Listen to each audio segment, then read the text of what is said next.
हमारी Indian actress है पुरानी, उसको विश कन्या योग है। एक हमारे बहुत सुपरस्टार एक्टर है, वो उससे प्यार भी करते थे, लेकिन अब वो सिर्फ एक्स्ट्रा मैरिटल करते हैं उससे।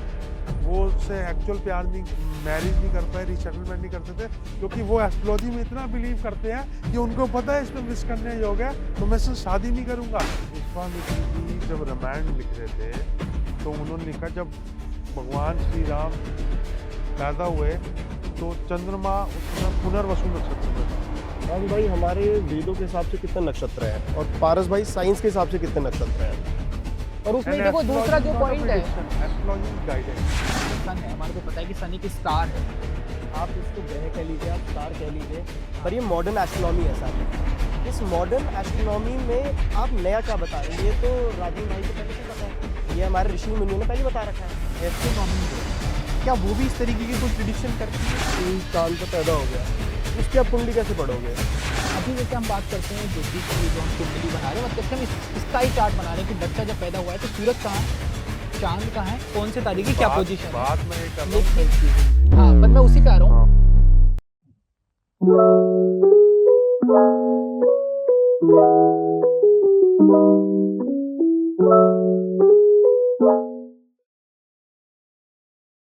हाँ जी, क्या हाल है आप लोगों के?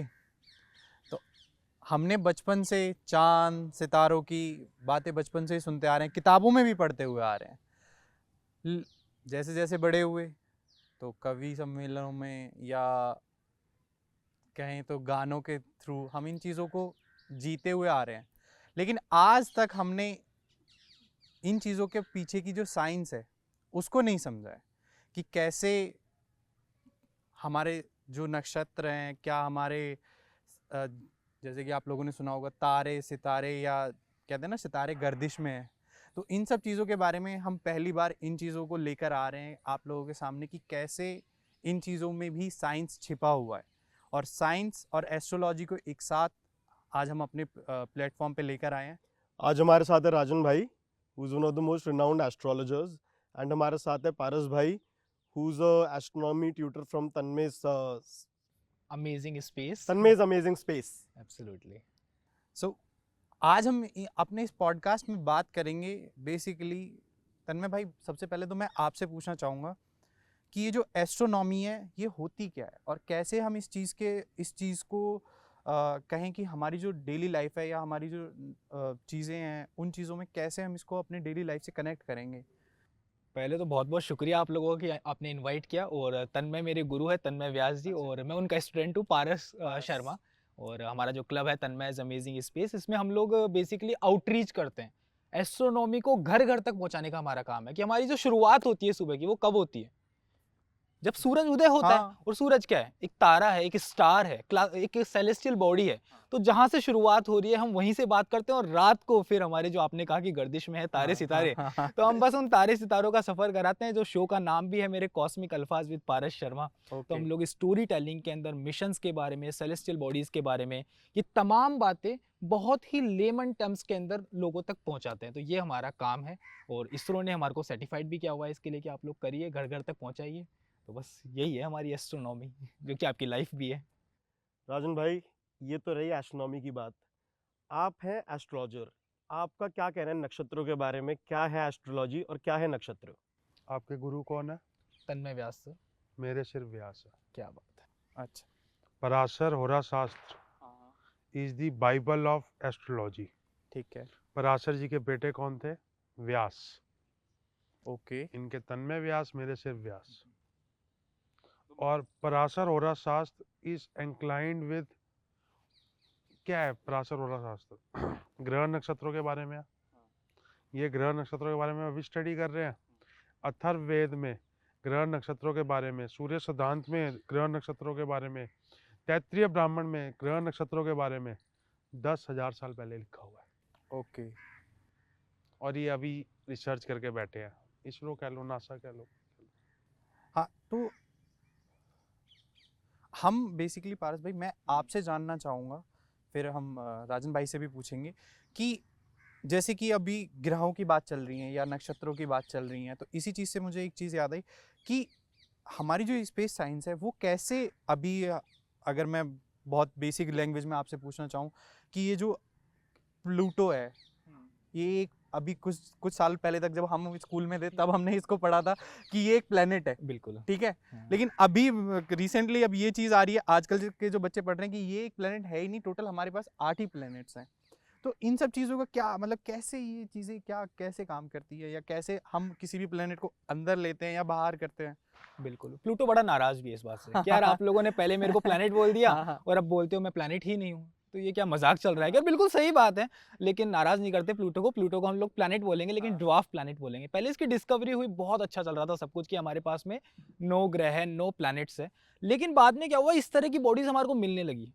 तो फिर हमारा ये था कि यार ऐसे तो फिर बहुत सारे होते रहेंगे, तो फिर क्या मतलब, फिर हमने एक रूल बुक तैयार हुई पूरी एक, तो उस रूल बुक के अकॉर्डिंग जो कि ये फॉलो नहीं करता, बड़ी बात ये है कि फॉलो नहीं करता प्लूटो, कि एक तो वो सन के ऑर्बिट करना चाहिए, ये बोल रहा है मैं कर रहा हूँ, कोई दिक्कत वाली बात नहीं है, ठीक है।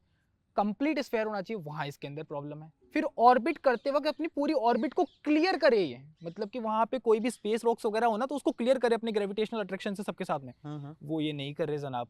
और दूसरी बात, जैसे हमारा चांद है तो मून हमसे टाइटली लॉक्ड है, मतलब कि मून का हम एक ही फेज देखते हैं हमेशा, ठीक है। लेकिन इसके साथ क्या है कि ये अपने मून के साथ, मतलब मून और ये दोनों की दोनों, शेरोन नाम है उसकी नेचुरल सैटेलाइट का, दोनों आपस में टाइटली लॉक्ड है, मतलब एक दूसरे को देख रहे हैं, बिल्कुल एक दूसरे को face देख रहे कर हैं, उनको किसी से मतलब नहीं है, हाँ, है ना, हाँ, दुनिया जहां से कोई मतलब नहीं है।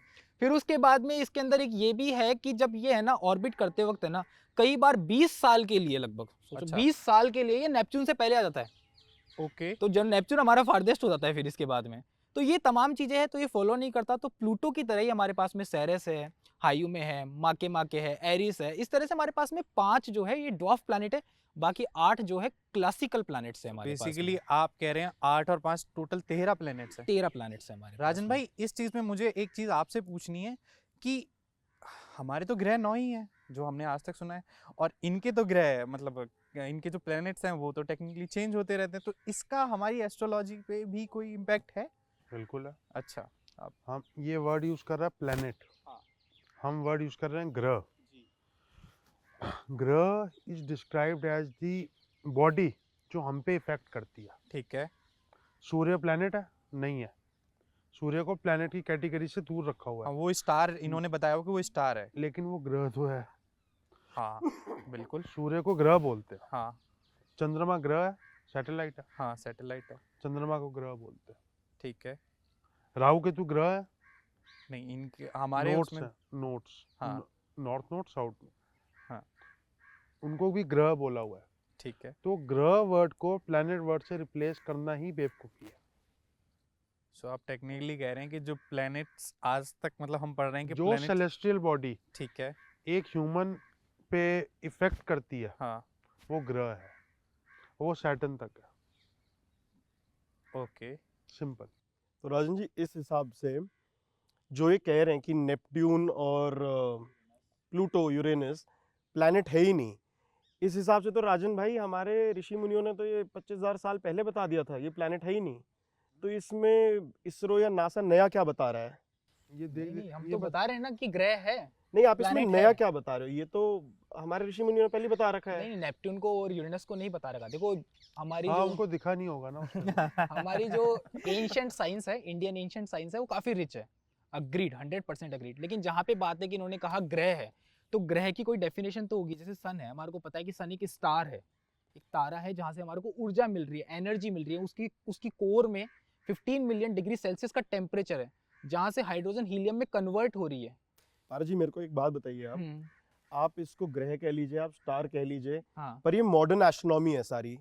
इस मॉडर्न एस्ट्रोनॉमी में आप नया क्या बता रहे हैं? ये तो राजन भाई को पहले से ही पता है, ये नहीं, हमारे ऋषि बिल्कुल। मुनियों ने पहले बता रखा है। नहीं तो नया तो आप रिसर्च करते रहते हो, जैसे इन्होंने ग्रह बताया, लेकिन सूरज तो एक तारा है, सन तो एक स्टार है। आप तारा बोलिए, आप ग्रह बोलिए, एक सेलेस्टियल बॉडी है वो, हाँ हाँ, जो बहुत पहले डिस्कवर हो चुकी है। डिस्कवर नई वो तो डिस्कवरी वो तो नहीं हमारे है। सामने है, वो वो हमारे डिस्कवर्ड नहीं, वो सामने हमारे है। सामने है। तो बिल्कुल नेपट्यून हो, यूरेनस हो, हाँ। ये शायद 16th या 17th सेंचुरी के आसपास डिस्कवर हुई थी। बिल्कुल 1781 1781 में डिस्कवर हुई थी ये। ये।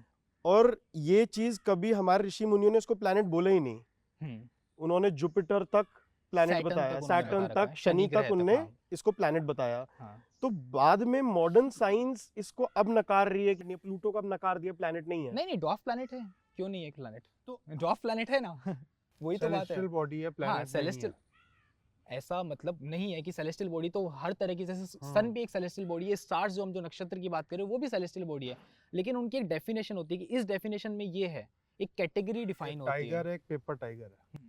तो अगर पेपर में आप टाइगर बना दो तो ये पेपर टाइगर है और एक असली टाइगर है, फर्क है। बिल्कुल है।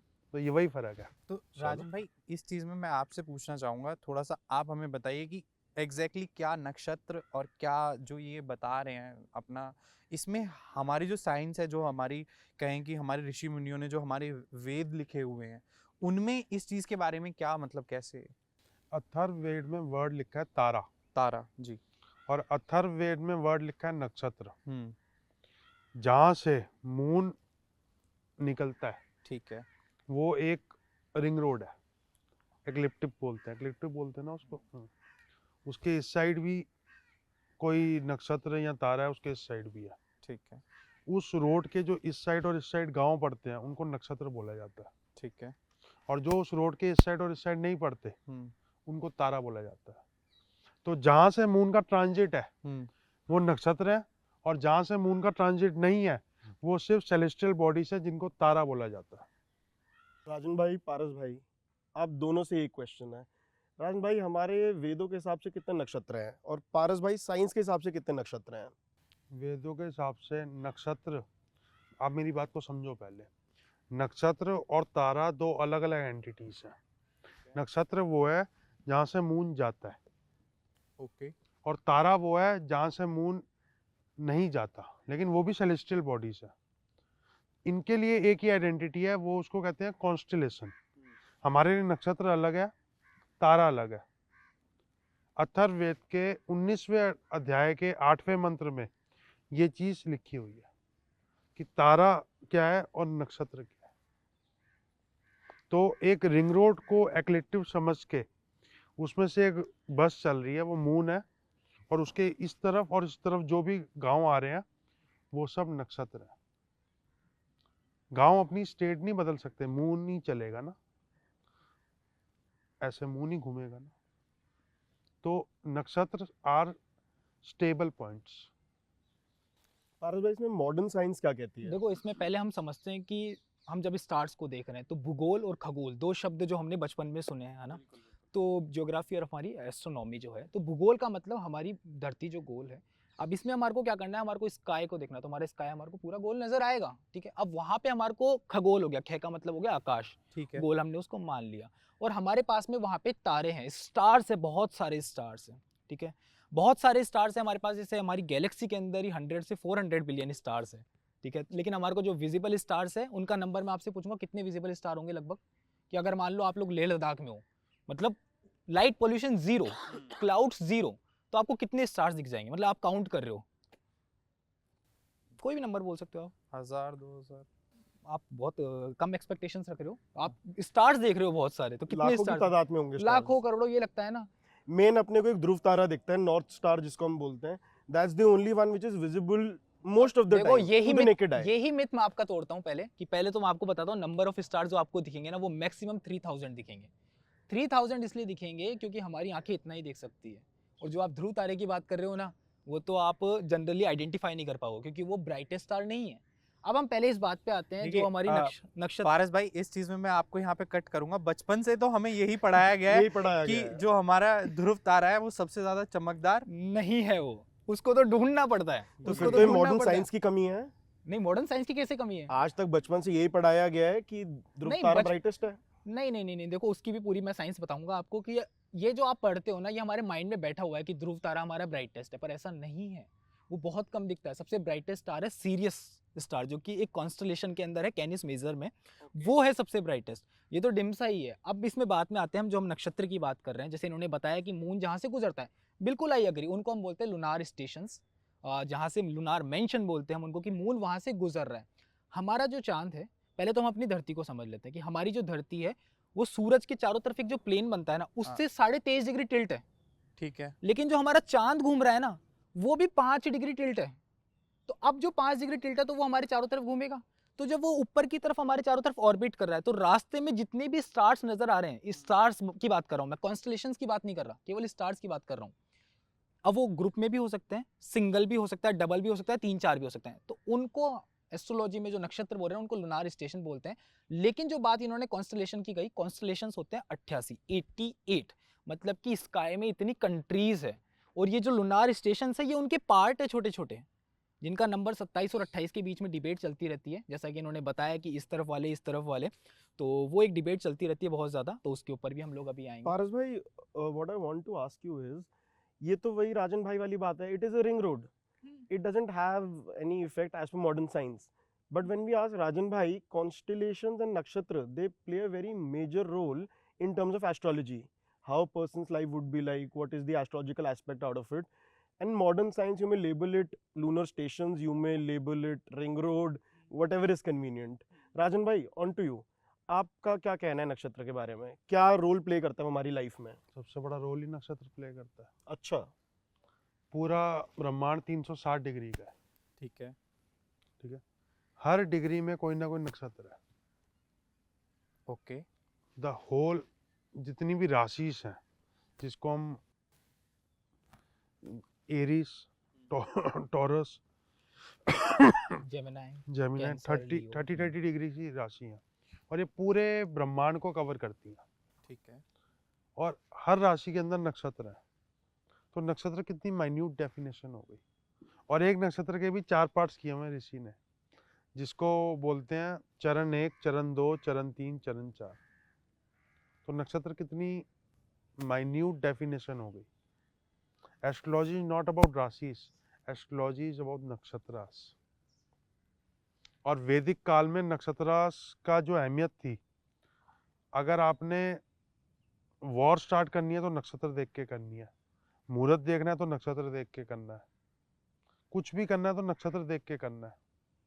नक्षत्र की अहमियत एस्ट्रोलॉजी में सबसे ज़्यादा है। More than planets, more than grahas, nakshatra is important.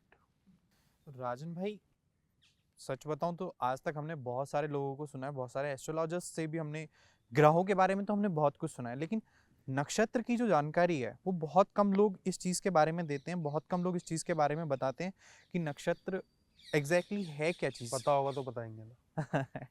तो आप हमें प्लीज़ बताइए कि ये क्या है, मतलब एग्जैक्टली कैसे इसका एक इंसान की लाइफ पे क्या इम्पैक्ट, क्या कैसे रहता है और किन चीज़ से ये डिसाइड होता है, ऐसा कुछ है क्या? बर्थडे कब आता है आपका? मेरा अक्टूबर 13 कौन सा अक्टूबर? 13 अक्टूबर। 13 अक्टूबर। एक नक्षत्र होता है स्पाइका, जी, जिसको चित्रा नक्षत्र बोलते हैं। ठीक है। आपका सन चित्रा नक्षत्र में, ओके। लेकिन आपको अपना सन साइन पता होगा, वो भी करेक्ट नहीं पता होगा। भारतीय एस्ट्रोलॉजी के हिसाब से, हाँ हाँ। इंडियन एस्ट्रोलॉजी के हिसाब से, वैदिक एस्ट्रोलॉजी के हिसाब से 99% लोगों को अपना सन साइन भी नहीं पता, अपना मून साइन भी नहीं पता, और आप नक्षत्र की बात कर रहे हो। मैं सिर्फ डेट ऑफ बर्थ से, बिना कोई सॉफ्टवेयर खोले, किसी का भी सन का नक्षत्र बता सकता हूँ, क्योंकि इसके पीछे साइंस है। ठीक है। आपका जो सन का नक्षत्र है वो चित्रा है 99%। ओके। पर जैसे आपने कहा कि चित्रा जो है, तो चित्रा से जहाँ तक मेरे को पता है, आप मेरे को करेक्ट करना अगर मैं स्पाइका। गलत हो तो, जो स्पाइका जो हमारा स्टार है, ये स्टार को आपने नक्षत्र बताया, ठीक है, लेकिन इसको जनरली हम मानते हैं कि यहाँ से आप शुरुआत करते हो नक्षत्र की गिनती की। हाँ। ये मैं सही कह रहा हूँ, हाँ, मतलब इसकी जितना मेरे वजह को पता बताता है। हूँ मैं, इसकी वजह हाँ, तो बताता इसके अंदर मेरा एक पहला वजह बता दीजिए। हूँ। एक मंत्र है, अथर्ववेद का ही मंत्र है वो भी, ठीक है। स्वस्ति न इंद्रो।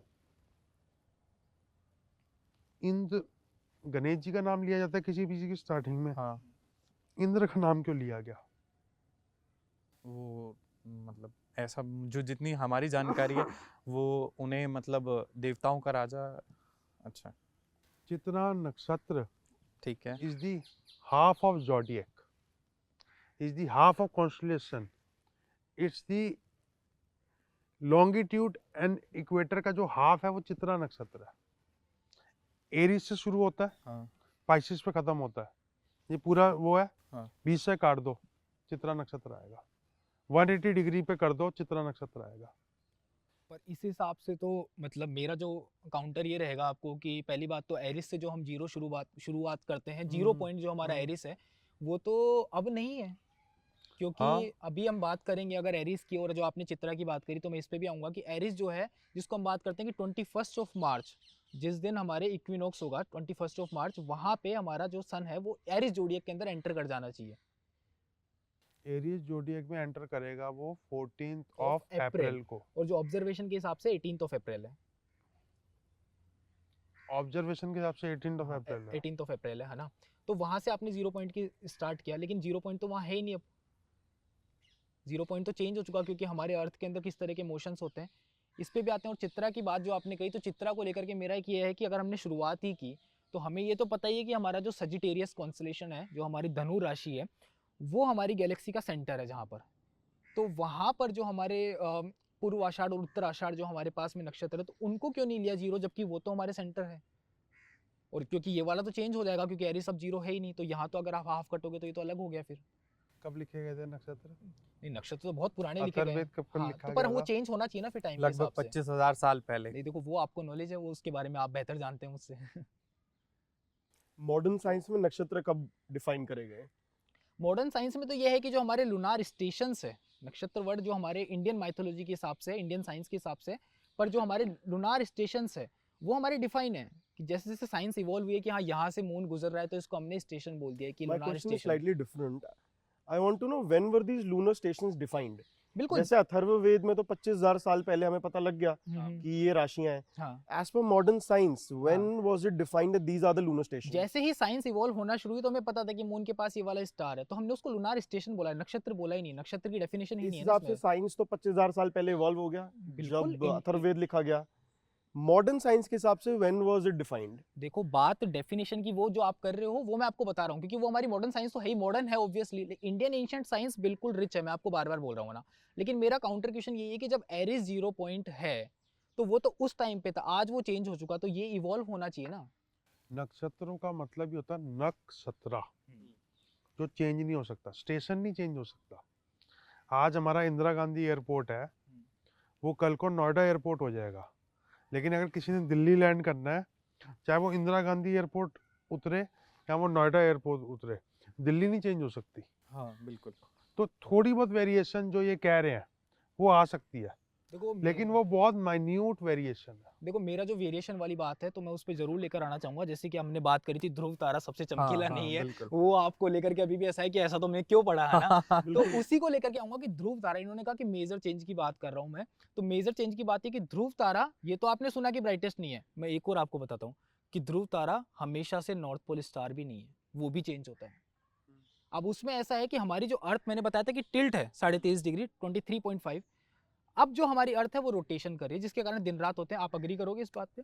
वो ऑर्बिट करती है, तो ऑर्बिट करने के कारण हम लोग बर्थडे विश करते हैं, न्यू ईयर वगैरह, ठीक है, 365.25 डेज का होता है, वो भी आप अग्री करोगे। लेकिन जो टिल्ट है वो टिल्ट भी मूव कर रही है, तो टिल्ट जिस तरफ हुई वो नॉर्थ स्टार है, तो अगर टिल्ट ही घूम रही है तो नॉर्थ स्टार भी चेंज होगा। तो एक जो नॉर्थ स्टार है उस पे, जैसे अभी ये पोल पे है, तो वो पूरा जो टाइम है उसका है 26,000 साल का, 25,920 साल, 25,920 ईयर्स के अंदर वो पूरा प्रिसिशन होता है। उसके अंदर वेगा जो स्टार अभिजीत, वो भी हमारा आता है उसके अंदर पूरे दायरे में। तो कभी वेगा स्टार भी हमारा नॉर्थ पोल स्टार था, तो इसीलिए वो क्या है, one of the brightest star में आता है। तो वो हमारे तब से चला आ रहा है कि हाँ ब्राइटेस्ट स्टार ये है। अभी जो ध्रुव तारा है वो ब्राइटेस्ट नहीं है, तो सोचो वो इतना तगड़ा वेरिएशन आ रहा है, तो हमारी तो राशियां पूरी घूम गई, तो एक चेंज आ गया। वहीं पे मैं दूसरा चेंज और आपके सामने इंट्रोड्यूस करना चाहूंगा कि जो हमारी ऑर्बिट है, जो सन के चारों तरफ हमारी अर्थ घूमती है ना, हमारी जो टिल्ट है वो तो यूं घूमे जा रही है, लेकिन हमारी टिल्ट का एक डांस ये भी है, जैसे हम गर्दन हिलाते हैं ना हाना वाला, वो 22 से 24 डिग्री का वो हाना का भी है, जिसको हम न्यूटेशन बोलते हैं, जिसमें 41,000 साल लगते हैं। तो सोचो, सेकंड मैंने ये बता दिया आपको। तीसरा मैं बताता हूँ, थोड़ा सा दिल थाम लेना, कि जो हमारी ऑर्बिट है ना वो भी घूमती है, जिसमें 1,12,000 साल लगते हैं। तो ये सब तमाम तरह के मोशंस है, तो ये तो सब कुछ चेंज करेंगे। मैं मानता हूँ आपकी बात कि इंदिरा गांधी एयरपोर्ट ही रहेगा, लेकिन जब हमारी लोकेशन चेंज हो गई बिल्कुल ही, कि हमारे पर्सपेक्टिव में जो स्टार जब मार्च में होना चाहिए वो मार्च में नहीं है, तो अर्थ चेंज हो रही है ना, नक्षत्र नहीं चेंज हो रहा, अर्थ का ऑर्बिट चेंज हो रहा है। पर हमारे पॉइंट ऑफ व्यू से तो सब कुछ चेंज हो ही रहा है ना। हाँ, हमारे पॉइंट ऑफ हाँ, व्यू से चेंज हो बिल्कुल। रहा है। तो उस हिसाब से हमारे को देखो, मेरा जितना मानना है कि ज्योतिष भी गणित के ऊपर तो चलती है, कैलकुलेशन ही है, बिल्कुल। जो बात हम लाइफ के इम्पैक्ट पे करते हैं उस पर मैं नहीं जाऊंगा, क्योंकि वो आपका है पूरा का पूरा। आप कहते हो कि भाई वो होता है नहीं होता, वो मुझे नहीं पता उसके बारे में, और ना मैं उसके बारे में बात करना चाहूंगा। लेकिन हाँ, जो हम अगर बात कर रहे हैं कि ये वाला तारा आज दिख रहा है, अगर वो चेंज हो रहा है तो हमें ये बोलना चाहिए कि चेंज भी हो रहा है। हमारी जो एंशिएंट साइंस है वो इवॉल्व होनी चाहिए, तो बस वही बात है इसके अंदर। राजन भाई टेल मी वन थिंग, मैं एक बात बोलता हूँ, हम्म, लट्टू नहीं घूमता था, हाँ हाँ बिल्कुल। ये लट्टू ही घूम रहा है स्पेस में, जिसको हम पृथ्वी बोलते हैं। बिल्कुल। वो वैसे भी घूमता है, वैसे भी घूमता है। लट्टू घुमा दो तो ऐसे भी घूमेगा और अपने आप में भी घूमेगा और टेढ़ा भी हो जाएगा। ये धरती ऐसी है। बिल्कुल कह बिल्कुल सकते हैं। बिल्कुल अग्रीड, बिल्कुल 100% अग्रीड।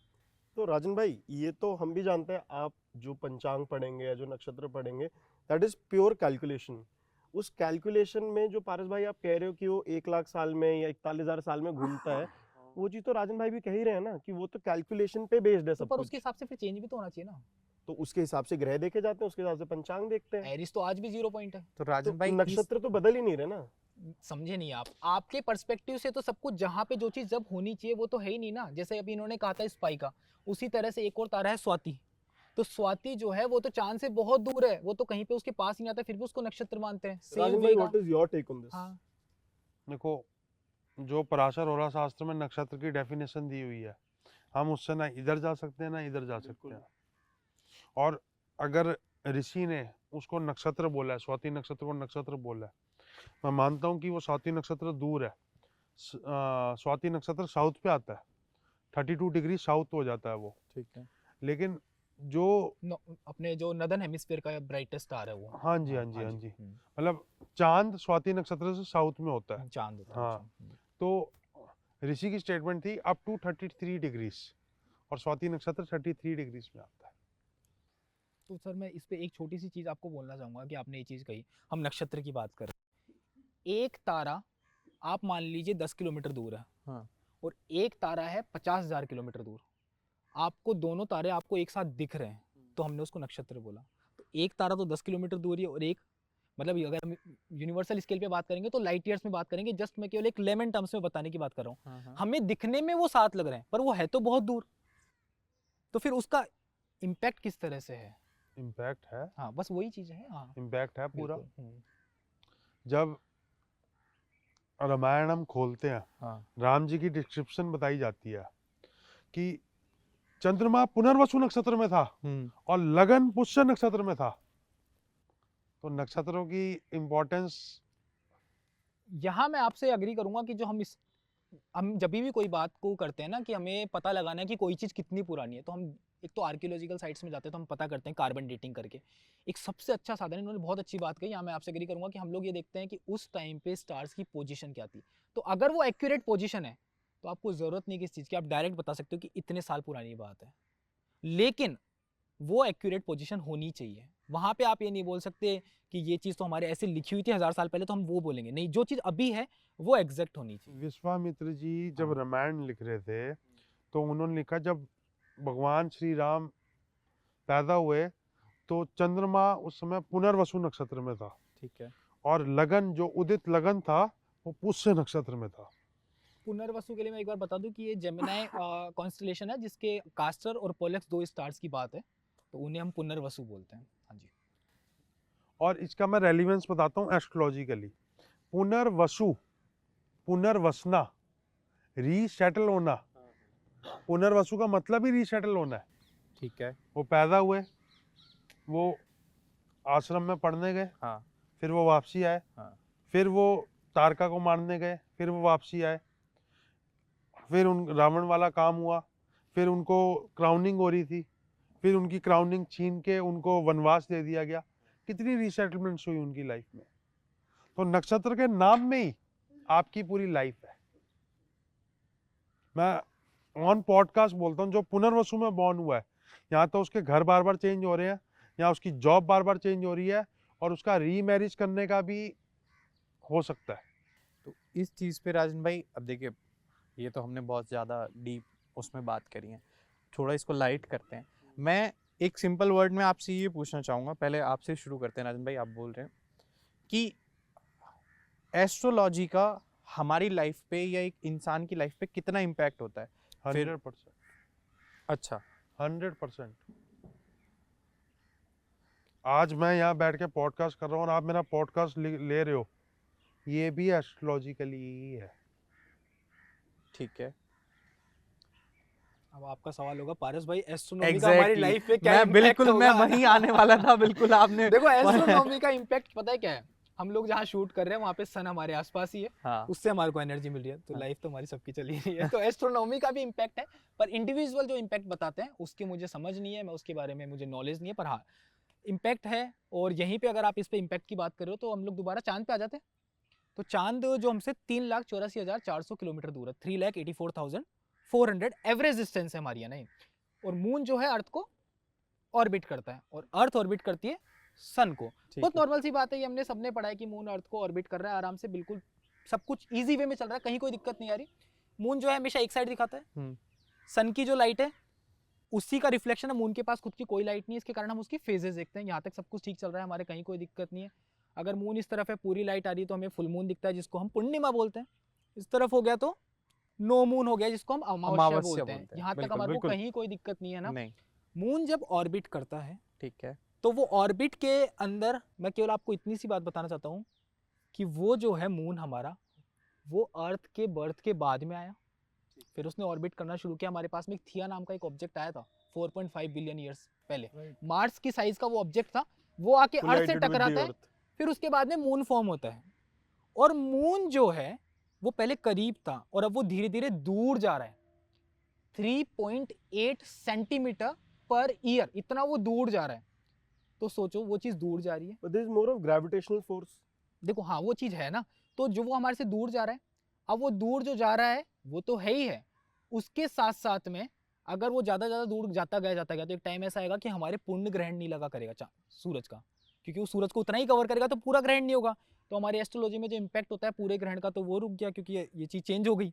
सेकेंड चीज, वो जब घूम रहा है ना, तो मैंने आपको क्या बोला, 3,84,400 किलोमीटर। बेसिकली पारस भाई आप कह रहे हो कि जो हमारी एस्ट्रोलॉजी जिन सिद्धांतों पर टिकी हुई है, धीरे धीरे वो हो सकता है कि चेंज हो जाए, होनी चाहिए अगर मतलब अगर कैलकुलेशन है। सेकंड चीज उसमें जो मैं आपको बताने जा रहा हूँ वो बहुत तगड़ी है, हाँ। कि मून जो है एवरेज डिस्टेंस है 3,84,400 किलोमीटर, लेकिन वो सर्कुलर ऑर्बिट नहीं है, वो थोड़ा पास और थोड़ा दूर होता है।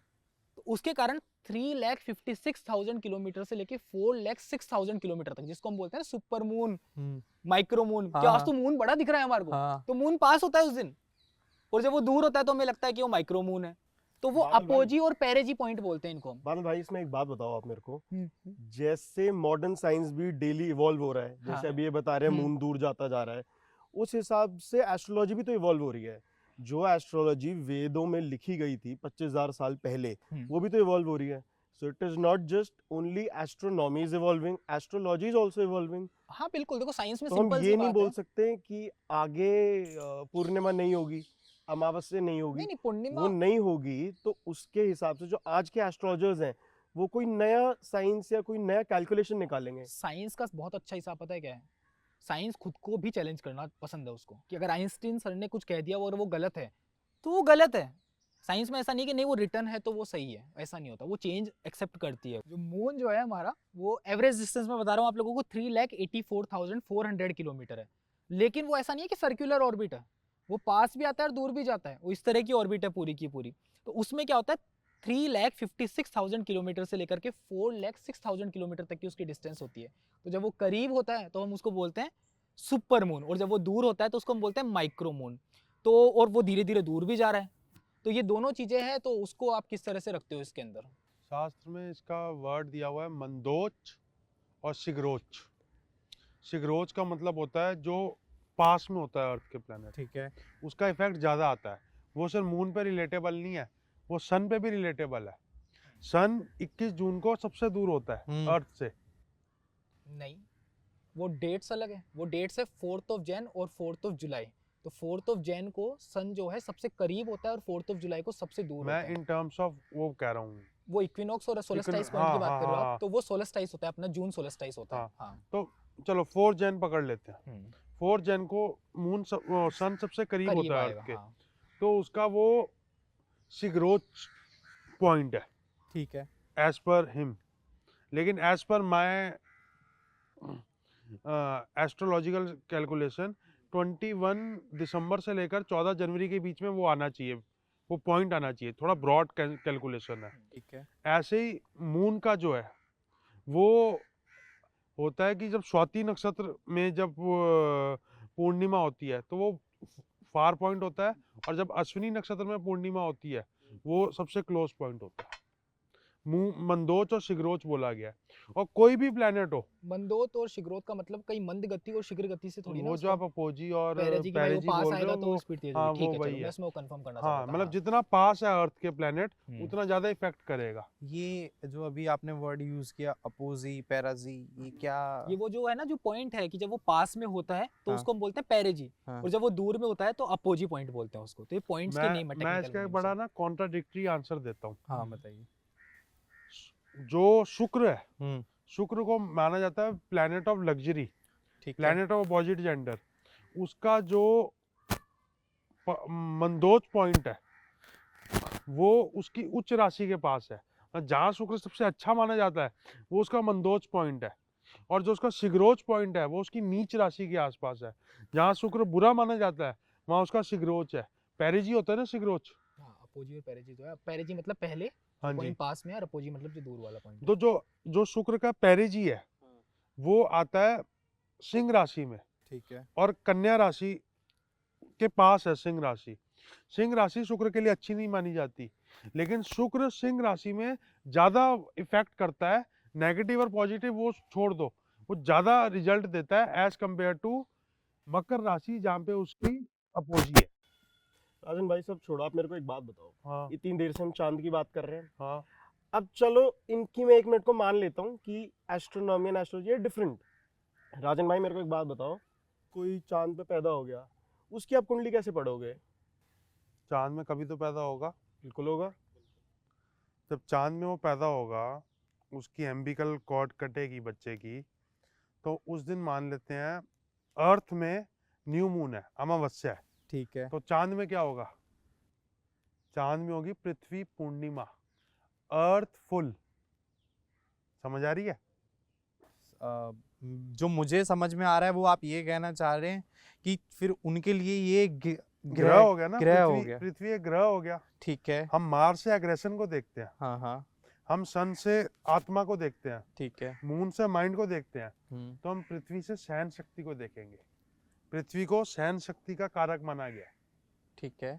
लेकिन हम पृथ्वी से ही चल रहे हैं तो हम पृथ्वी को कंसीडर ही नहीं करते, क्योंकि कुंडली क्या है? एक स्नैपशॉट है from earth, from your longitude and latitude of whole universe.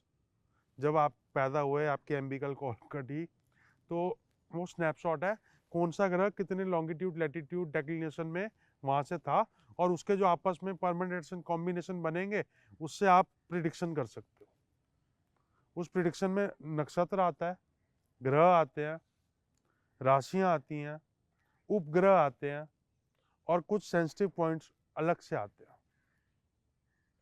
वो रिटर्न है ऑलरेडी हाँ रिटर्न कि मून से जब हम देखेंगे तो वहां से नक्षत्रास अलग होंगे, तो वो कौन कौन से हैं वो रिटर्न है ऑलरेडी। नहीं, वो रिटर्न नहीं है, वो हमें बनेगा। वो उस टाइम के अपने ऋषि बनेंगे। हाँ तो पर हाँ मतलब अभी आपने ये कहा, पर आने लॉजिक वाले तो टाइम सेम ही में रहेगा। आने वाले टाइम में लोग बसेंगे, लेकिन अभी जैसे हम लोग बात करते हैं कि सेक्स इन स्पेस वगैरह, ये अभी इतना इंट्रोड्यूस नहीं हुई ये चीज़ें। मून बेस कैंप बनेंगे अभी, फिर मून को तो ये भी कहा जा रहा है कि वो हमारा एक पॉइंट रहेगा जहाँ से हम मार्स पे जाएंगे, तो वहाँ कुछ को। नहीं होने वाला। और जैसे कि आपने एक चीज़ ये भी कही कि एस्ट्रोनॉमी को लेकर के कि modern science, astronomy modern science तो है ही है, पर ये ओल्डेस्ट साइंस भी, कि जब भी आप स्टार्स की किसी भी चीज़ की बात करोगे ना तो you are talking about the astronomy. But if you are बोल रहा था, हाँ वेद वो में है ही वो एस्ट्रोनॉमी है, 25,000 साल पुरानी साइंस है वो astronomy। साइंस ही है, पर वहाँ पे बात लॉजिक्स के साथ होती है, then it is astronomy. When it is coming to about the impact on a particular individual ना, then it is about astrology, जिसे हम ज्योतिष विद्या कहते हैं, तो ये उस चीज को लेकर के है। अभी भाई ने एक टॉपिक छेड़ा, पारस भाई ने, कि सेक्स इन द स्पेस करके। तो अब और आप अब बता रहे थे कि चांद पे एम्बिकल कॉर्ड कटेगी, तो फिर एक मैंने जो सुना हुआ है, जैसे बहुत सारे एस्ट्रोलॉजर्स को, उन चीज़ों को, कि जब बच्चा कंसीव होता है तो उसका भी एक मतलब अलग से कहते हैं कि उसका भी एक टाइम या कुछ ऐसा कुछ होता है, तो क्या वहाँ पे भी इन चीज़ों का इम्पैक्ट होगा? आओ एक कहानी सुनाता हूँ। ठीक है। पराशर ऋषि रिवर क्रॉस कर रहे थे और उनको रिवर क्रॉस करा रही थी सत्यवती। सत्यवती है the mother of the step mother of Bhishma Pitamah. हाँ ठीक है, ठीक है, हम महाभारत के टाइम में हैं। हाँ जी। तो उस टाइम बना रवि योग। रवि योग कैसे बनता है? जब सूर्य के नक्षत्र से चंद्र का नक्षत्र कुछ डिस्टेंस पे हो, ठीक है, 10वां नक्षत्र हो, 9वां नक्षत्र हो, 20वां नक्षत्र हो, तो रवि योग बनते हैं। ऐसे रवि योग की कैटेगरीज होती हैं।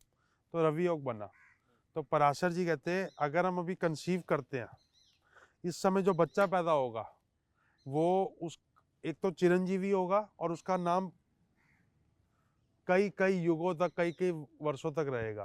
ठीक तो है। उन्होंने कंसीव किया और उन्होंने उस बच्चे को नदी में छोड़ दिया with the power of nakshatras only. उन ऋषि का नाम है वेद व्यास, जिन्होंने महाभारत लिखी है। व्यास जी जिनको हम कहें तो हाँ। तो कंसीविंग की मैंने आपको स्टोरी सुना दी। और वेद व्यास जी चिरंजीवी हैं, जो 7 चिरंजीवी हैं उनमें से एक वेद व्यास जी हैं। और इसमें मतलब मेरा यही है कि आपने जो बात कही है अभी, जो आपने अपनी एक पौराणिक हमारी जो कथा है वो आपने बताई। अभी जैसे हम बात करते हैं ज्योतिष की, जो हम कुंडली बना रहे हैं, मतलब कि हम इसका ही चार्ट बना रहे हैं कि बच्चा जब पैदा हुआ है तो सूरज कहाँ है, चांद कहाँ है, कौन से तारीख की क्या पोजीशन है। बात मैं ये कर रहा हूँ लेकिन कंसीविंग की। हाँ, पर मैं उसी पे आ रहा हूँ हाँ। कि वो तो आपको पता है कि बच्चे का जन्म हुआ है, लेकिन आप उससे उसका फ्यूचर प्रेडिक्ट कर रहे हो, लेकिन कंसीव के आपके पास में कुंडली नहीं है ना, मतलब कंसीव का स्टार चार्ट नहीं है। तो मेजर तो वो होगा ना कि मैंने जब इसके बारे कंसीव में किया थोड़ा गया। सा पढ़ा है। पारस जी, एक गर्भ समुदाय है। पारस जी, नालंदा यूनिवर्सिटी जल गई है। बिल्कुल अग्रीड, और वो हमारा दुर्भाग्य है।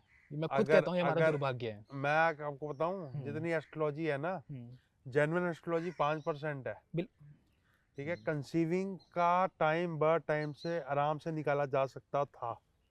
अभी की एस्ट्रोलॉजर्स की वो औकात नहीं है, क्योंकि अभी तो एस्ट्रोलॉजी में ही 90% पॉल्यूशन है।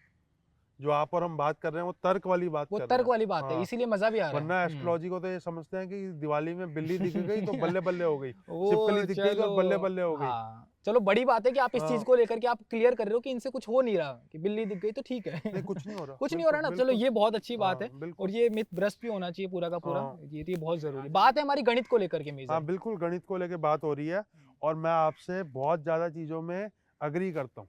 जो आपने मुझे अपोजी और पेरिजी वाला पॉइंट बताया ना, ये मेरे यहाँ से और यहाँ से निकल गया है।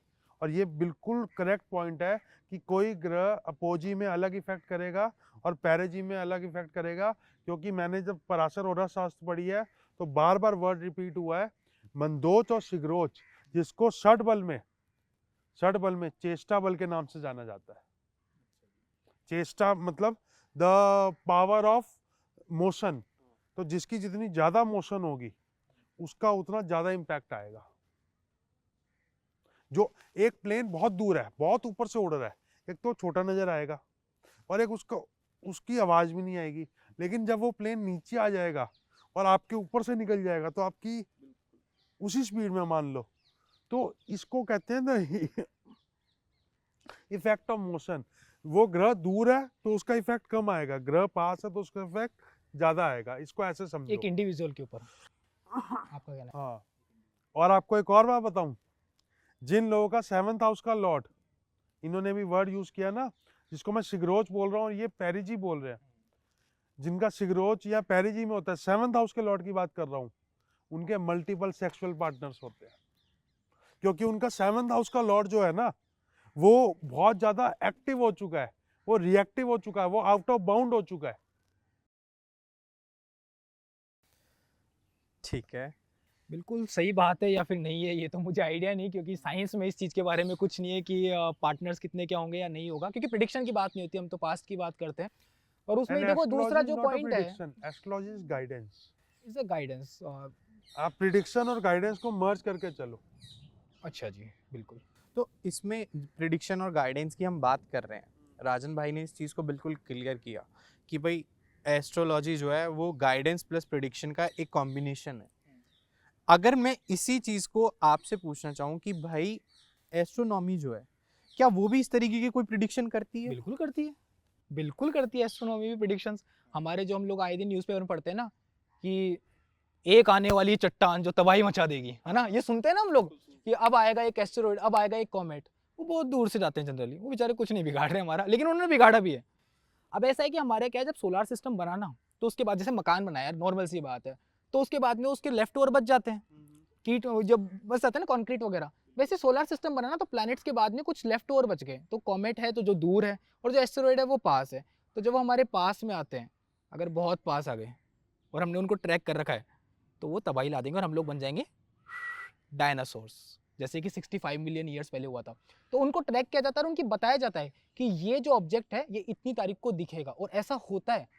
ग्रहण है, अभी लूनार एक्लिप्स था, चंद्र ग्रहण था, एग्जैक्ट टाइम बताया था कि इस टाइम पे ग्रहण होगा, बिकॉज ऑफ द कैलकुलेशन।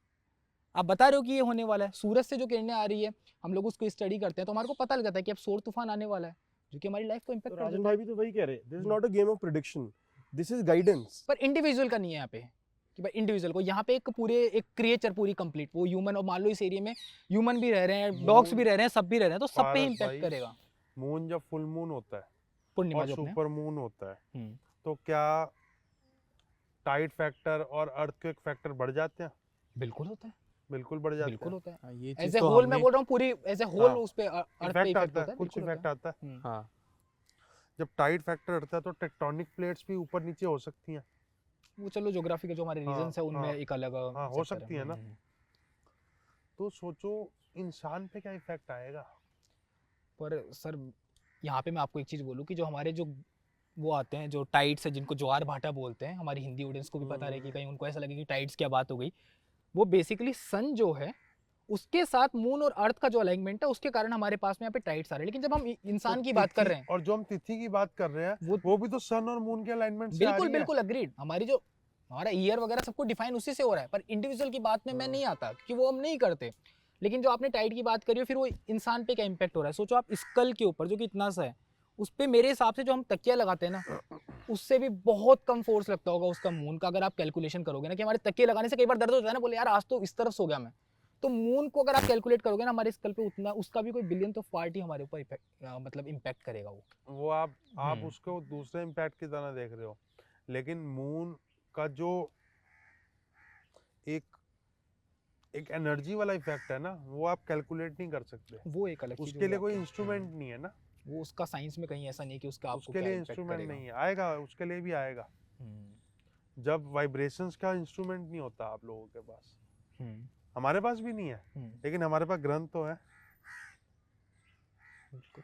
तो राजन भाई, इसमें मैं ये चीज़ पूछना चाहूँगा, अभी आपने बात करी कि मून, हाँ ये चीज़ हमने सबने सुनी हुई है कि भाई सुपर मून या इस तरीके की जब चीज़ें होती हैं तो टाइड्स वगैरह ये बहुत ज़्यादा होती हैं, तो ह्यूमन लाइफ पे आप कह रहे हो कि इम्पैक्ट होता है, तो क्या ये जो ग्रहण अभी जैसे कि हमने रिसेंटली भी देखा, तो इनका कितना इम्पैक्ट होता है कि क्या किसी की ग्रहण जब लगा था ना, तो चंद्र अश्विनी नक्षत्र में था। ओके, अभी अश्विनी नक्षत्र डैमेज है 6 महीने तक, तो अगले 6 महीने में कोई भी अगर अश्विनी नक्षत्र में पैदा होता है तो उसकी लाइफ में कमोबेश फ्लक्चुएशंस या बैड इफेक्ट आएगा ही आएगा। जो अश्विनी नक्षत्र की बात है, बता दूं कि वो एरिस जो हमारा जोडियक कॉन्स्टलेशन है उसके स्टार्स की बात है। हाँ, यहाँ पर। वहाँ पे ग्रहण लगा था, उसकी मून को। बात कर रहे हैं। तो अब आप समझ लो पूरा नक्षत्र डैमेज हो गया ग्रहण लगने की वजह से उस नक्षत्र में, और not for 1 day, for next 6 months. हर 27 दिन में अश्विनी नक्षत्र आएगा। हर 27 दिन में जब अश्विनी नक्षत्र आएगा, कई लाख कई 100 बच्चे पैदा होंगे, उन 100 के 100 बच्चों में उसका इम्पैक्ट आएगा नेगेटिव। सर यही तो बात है ना कि वो कॉन्स्टलेशन के जो स्टार्स है वो लाइट ईयर्स दूर है, और जो मून है हमारा 3,84,400 किलोमीटर दूर है। तो सोचो वो इतना दूर उस नक्षत्र को कैसे इम्पैक्ट कर रहा है। वही तो मेरी बात है ना कि जो स्टार इतना दूर है उसको वो कैसे इम्पैक्ट कर रहा है वो। इसी को तो साइंस बोलते हैं, जहां तक आप पहुंच नहीं पाए अभी तक। ओके साइंस का मतलब है इवॉल्व होना, तो जिस दिन Evolve, पहुंचेंगे बात अलग है। हाँ। लेकिन अभी तक इसका मेरे को कोई समझ नहीं आता कि इतना दूर का कोई इम्पैक्ट किस तरह से होगा, क्योंकि मैंने तो ये आज आप प्लेन उड़ता हुआ देखते हो ना, तो बिल्कुल ये साइंस इवॉल्व हुई है। साइंस इवॉल्व नहीं हुई। रावण का पुष्पक विमान विमान था शास्त्र, आई एग्री 100%। रावण का जो पुष्पक विमान था ना, इन प्लेनों से कई गुना एडवांस था, कई गुना।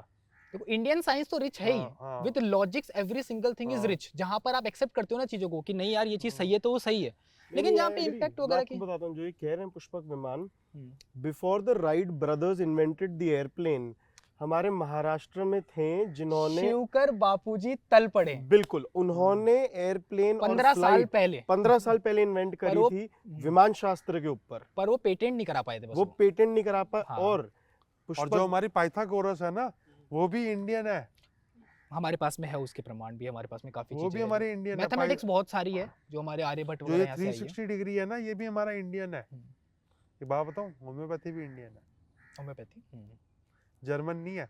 बस जर्मन्स, मैं हाथ जोड़ता हूँ जर्मन्स के, उन्होंने प्रिजर्व करके रखी। ये बात आपने सही कही कि जब हम लोग बोलते हैं ना हमारी साइंस ले गए, ले जाने से अच्छा ये है कि प्रिजर्व तो हुआ कम से कम। वो एक होम्योपैथी भी अच्छी इंडियन सोच है। लोगों को पता नहीं है, हम्म। It's truly Indian. और मेरा ये टारगेट है, ये जो आफ्टर नालंदा यूनिवर्सिटी के जलने के बाद और ब्रिटिशर्स के आने के बाद, मुगलों के आने के बाद जो हाल हुआ ना, जो गुरुकुल में चीज़ें पढ़ाई जाती थी, उसमें एक बहुत बड़ा फैक्टर था पंचांग का।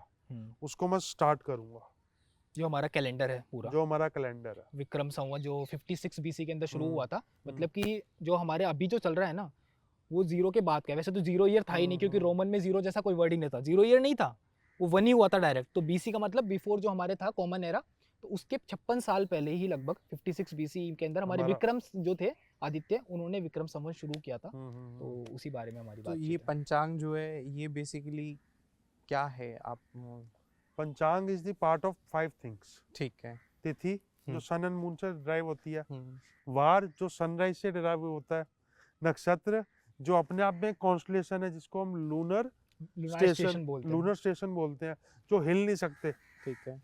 योग जो अपने आप में 2 चीजों से मिलके बनता है, एक वार है और एक नक्षत्र है और एक तिथि है, इनका मिलके योग है। करण को हाफ ऑफ तिथि बोलते हैं।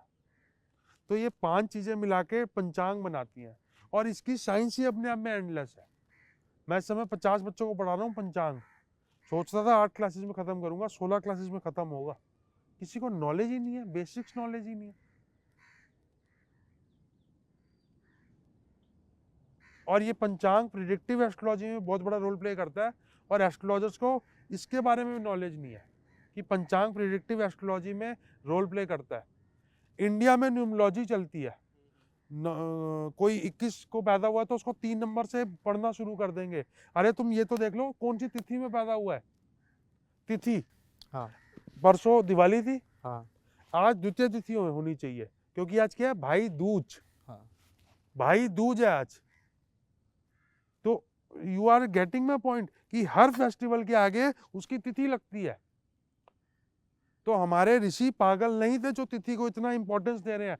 रामनवमी, जन्माष्टमी, अक्षय तृतीया, दशहरा 10वीं में आता है, दशहरा। त्योहार हमारे सारे एस्ट्रोनॉमिकली है। और हिंदुस्तान में न्यूमरोलॉजी को जो तिथि बेस्ड होनी चाहिए न्यूमरोलॉजी, उसको तुमने इंग्लिश बेस्ड न्यूमरोलॉजी कर दिया। 21 का कोई इम्पैक्ट ही नहीं है 3 से, 22 का इम्पैक्ट ही नहीं है 4 से। आप तिथि देखो ना कौन सी है। एक योग होता है एस्ट्रोलॉजी में, ज्वालामुखी योग कहते हैं उसको, ठीक है। या विष कन्या योग बोलते हैं। एक विष कन्या योग होता है, बड़ा फेमस है। बिल्कुल। द्वितीया, सप्तमी, द्वादशी तिथि होनी चाहिए उसके लिए, और उसके लिए कुछ स्पेसिफिक नक्षत्र हैं, जैसे अश्लेषा हो गया, मूल हो गया, आद्रा हो गया, कृतिका हो गया, जिसमें विष कन्या योग बन सकता है।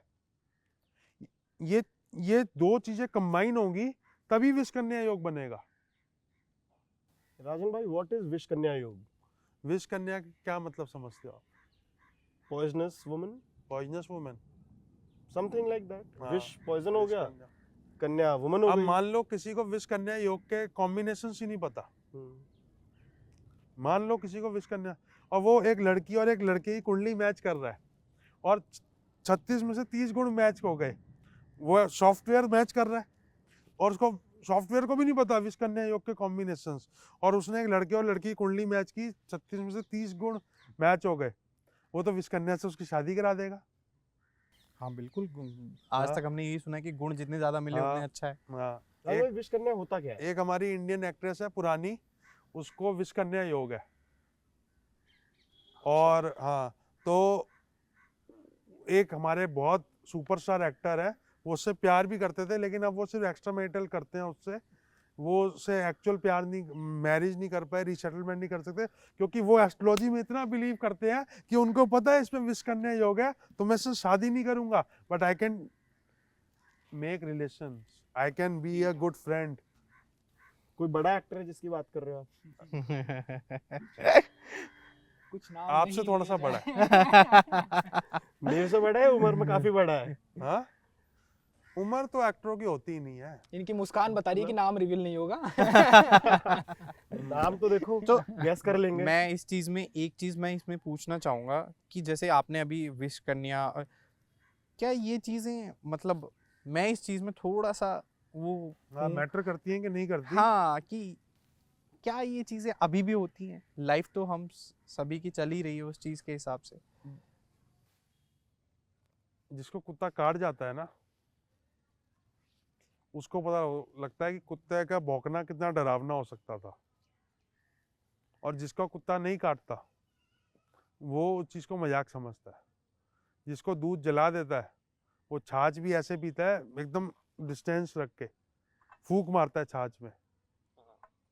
ठीक है, तो जिसकी किस्मत अच्छी चल रही है उसका तो सब अच्छा चल रहा है।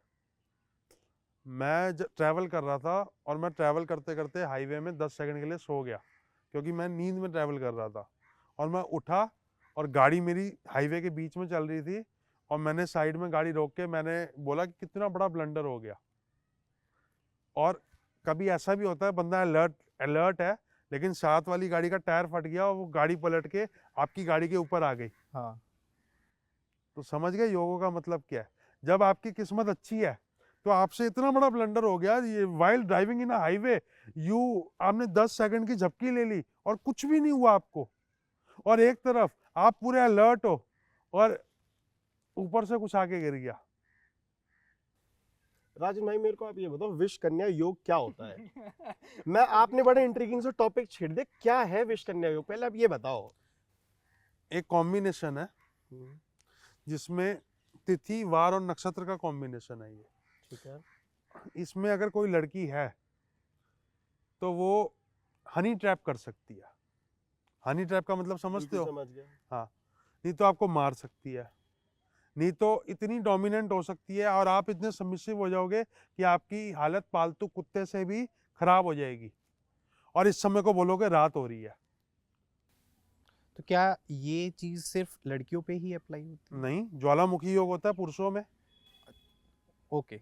ज्वालामुखी योग होता है पुरुषों में, कन्याओं में विषकन्या योग होता है। ऐसे अच्छे योग भी होते हैं, रवि योग अभी बताया, हाँ, ये किसी के पैदा होने पे है वो अच्छा योग माना जाएगा। सर्वार सिद्धि योग, अमृत सिद्धि योग, द्विपुष्कर योग, त्रिपुष्कर योग, गुरु पुष्य योग। आप हमारी ऑडियंस के लिए अब एक बार ये बता दो, जैसे आपने विश कन्या बता दिया, हाँ। ज्वालामुखी योग क्या है? हमारी ऑडियंस एक बार समझ लेगी। क्या मतलब क्या समझ देख आ रहे रहा है हैं? आपको ज्वालामुखी से? गुस्सा। गुस्सा, हिडन एंगर, वॉल्केनिक एंगर, है ना? ज्वालामुखी होगा तेरी, मतलब इतना एंगर आ जाना कि किसी पे भी हाथ उठ सकता है, अपने सगे बाप पे हाथ उठ सकता है। बेसिकली अपने इमोशंस पे कंट्रोल ही नहीं रहेगा। हाँ बिल्कुल। पारस भाई, आपका क्या कहना है इन सब के बारे देखो में? ये योग तो मैं नहीं समझता, तिथि मैं जरूर समझता हूँ कि सूरज और चांद के बीच में जो चलो, 12 डिग्री तिथि- का गैप आता है। तिथि आप समझते हो पारस हाँ। भाई?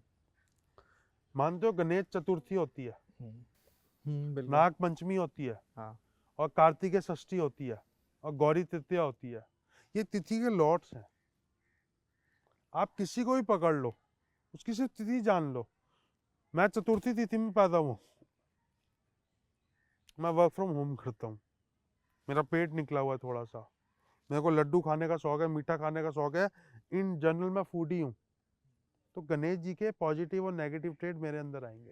रान भाई, अब आपने जैसे बताया कि जैसे जो गणेश तिथि में पैदा हुआ उनमें गणेश जी के ट्रेड्स आ गए, ऐसी कितनी तिथियां और कितने भगवान हैं जिनके ट्रेड्स आ सकते हैं? हर तिथि के अपने लॉर्ड है।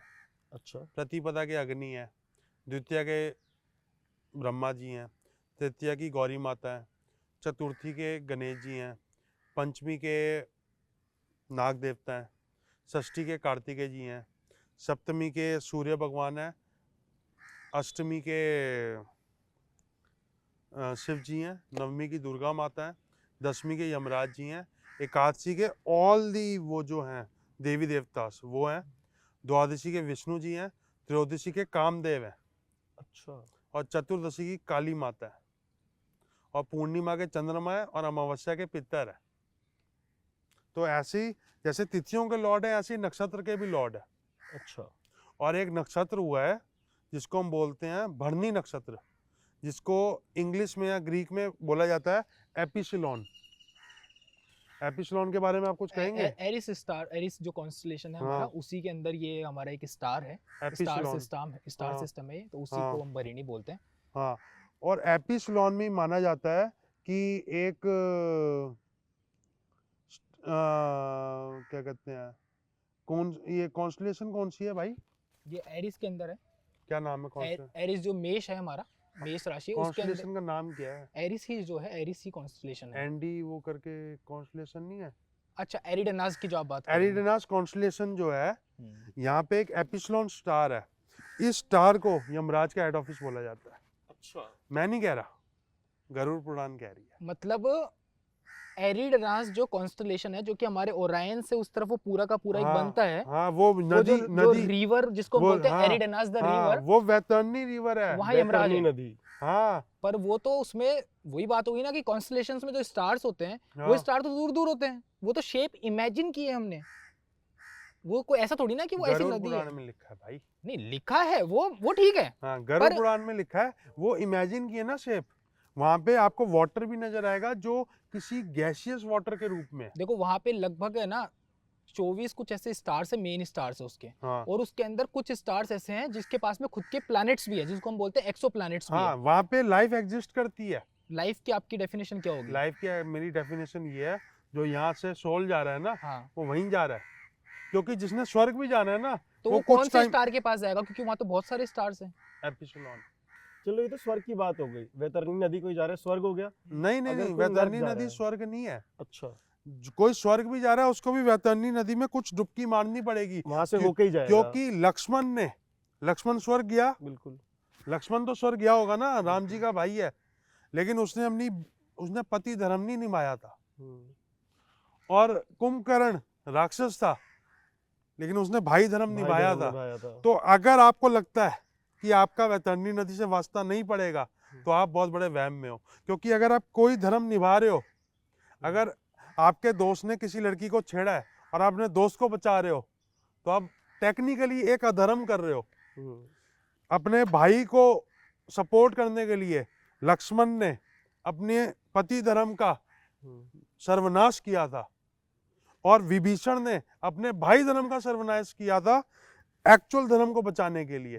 तो कहीं ना कहीं आप कुछ भी कर रहे हो, आपको वैतरणी नदी में तो जाना ही पड़ेगा। इस वहम से हर इंसान को बाहर निकल जाना चाहिए। और जो वैतरणी नदी है, जिसको एपिसिलॉन बोल रहे हैं, जिसको भरनी नक्षत्र बोल रहे हैं, जिसको रिवर बोल रहे हैं, नहीं नहीं, भरिणी नक्षत्र तो अलग हो गया ना। भरनी तो नक्षत्र में ही आएगा एरिस ना। का है, वो तो एरिस का पार्ट हो गया ना आपके, हाँ, तो वो वही है। आपके हिसाब से उसके अंदर जो आपके हाँ, लिखा है उसके हिसाब से हाँ, होगा। वो वही है। बाकी वो अलग है। हाँ, हाँ। वो जो रिवर है वो वही है। अच्छा। हाँ जी। और वहीं पे यमराज का हेड ऑफिस है, क्योंकि भरनी नक्षत्र के लॉर्ड भी यमराज ही हैं। पर साइंस के हिसाब से ऐसा कुछ नहीं है, वो अलग अलग स्टार्स है, तो हाँ, हाँ। इमेजिनरी एक कॉन्स्टलेशन बनता है, रिवर की फॉर्म हाँ। बनती है, जिसको एरिडेनास एंडी- कॉन्स्टलेशन बोलते हैं। वन ऑफ एरिडेनॉस कॉन्स्टलेशन ही भरनी नक्षत्र है। वन ऑफ द हाँ, लार्जेस्ट और कॉन्स्टलेशन। उसकी शेप रिवर की तरह है, उल्टी बहती है वो रिवर।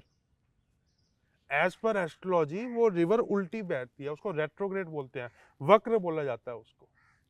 भरिणी तो चलो, लेकिन वो तो बिल्कुल मून से दूर हो गया काफी फिर अगेन।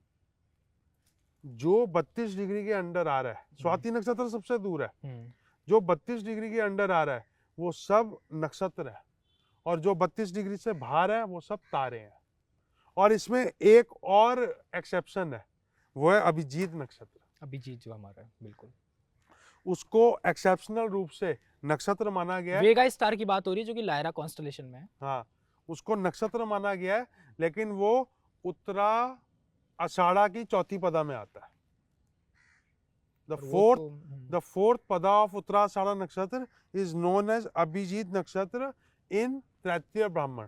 तैत्तिरीय ब्राह्मण बुक से मैं बता रहा हूँ वो आपको। लुनार स्टेशंस की जो बात है वो अगेन वो वही बात है, वो जो प्रिसिशन लट्टू घूमता है ना, वो लट्टू घूमने के मेरे को तो हिसाब से राजन चेंज भाई होते वाली हैं। बात समझ आ गई, वो एक रिंग रोड है। वो अच्छा एक रिंग रोड है। उसको आप लूनर स्टेशन बोल दो, उसको रिंग रोड और बोल मैं एक दो। और बात बता दूं, वो रिंग रोड है या हाईवे है, और वो हाईवे दिल्ली से बॉम्बे जा रहा है फॉर एग्जांपल, और आपकी गर्लफ्रेंड जयपुर में रहती है, तो आप जयपुर अंदर घुस जाओगे मिलने के लिए, कॉफी पीने के लिए, डेट करने के लिए। वो जो जयपुर है ना, वो रोहिणी नक्षत्र है। रोहिणी नक्षत्र को अल्डेबरान जो हमारा एल्डेब्रान है, और जब मून एल्डेब्रान से निकलता है तो ऐसा लगता है कि वो आउट ऑफ कोर्स जाके वो हाईवे से उतर के अंदर से होके निकला है रोहिणी नक्षत्र के। अच्छा, और रोहिणी नक्षत्र में माना जाता है चंद्र को श्राप भी रोहिणी नक्षत्र की वजह से लगा था कि वो सारी बीवियों के से ज्यादा रोहिणी नक्षत्र को प्यार करता है। और when you will see the surface of moon when it will go from Rohini नक्षत्र, इट विल सीम्स लाइक कि वो घुस ही गया उसके अंदर। अच्छा पारस भाई, ये एस्ट्रोनॉमिकली करेक्ट बता रहे राजन भाई? देखो एस्ट्रोनॉमिकली उसके पास जाता है, बिल्कुल बात अलग है, बस लेकिन यहाँ पे जो हाँ। पौराणिक कथा है वो एक अलग एस्पेक्ट है। मतलब ये है साइंस है, जो राजन भाई देखो, बता रहे हैं वो साइंस है। देखो साइंस है पर हर जगह एक्यूरेट नहीं है, क्योंकि यहाँ पे तो हम लोग मोशन को काउंट करेंगे, हमारे लिए वेगा नहीं है तो लुनार स्टेशन नहीं है वो। लुनार स्टेशन का मतलब वो पास में वो सेगमेंट जो है वो मून के पास होना चाहिए, वो नहीं है तो नहीं है, बाकी इनके हिसाब से है तो ठीक है। चलिए इस डिस्कशन को यहीं पे एंड करते हैं। हाँ। आज हमारा ISRO versus astrology, astronomy versus astronomy versus astrology, since आप अच्छे भाई- रिनाउंड स्पेस भाई- ट्यूटर हैं। भाई जो कह रहा है 100% ठीक बातें कह रहा है, लेकिन मैं उसका प्रिडिक्टिव एट्रीब्यूट बता रहा हूँ, और इसने मुझे बहुत सारी चीजें बताई हैं अभी जो कि मैं लॉजिकली इम्प्लीमेंट करूंगा। तो मैं इसका ये सोल्यूशन निकालता हूँ, astronomy and astrology hand in hand चल सकती है अगर Parallel कंबाइन हो जाए, अगर कंबाइन हो जाए। अगर कंबाइन हो जाए तो, Yeah. और ये कंबाइन होनी चाहिए। बिल्कुल, mathematics is the language of universe and we both are using mathematics. मैं तो साइंस मानता हूँ, एक एंशिएंट साइंस है, एक मॉडर्न साइंस है। नहीं, दोनों हैंड एंशिएंट टू हैंड है। चलना चाहिए। जहाँ पे तारों की बात हो गई वो एंशिएंट ही हो Ancient गया, है। वो एंशिएंट ही है सब कुछ, लेकिन मॉडर्न तरीके से उसको रिप्रेजेंट करने का होता है। चलिए, थैंक यू सो मच पारस भाई, थैंक यू सो मच बहुत-बहुत राजन भाई thank for you joining us today. जय श्री राम। जय Shri Ram. Thank you so much.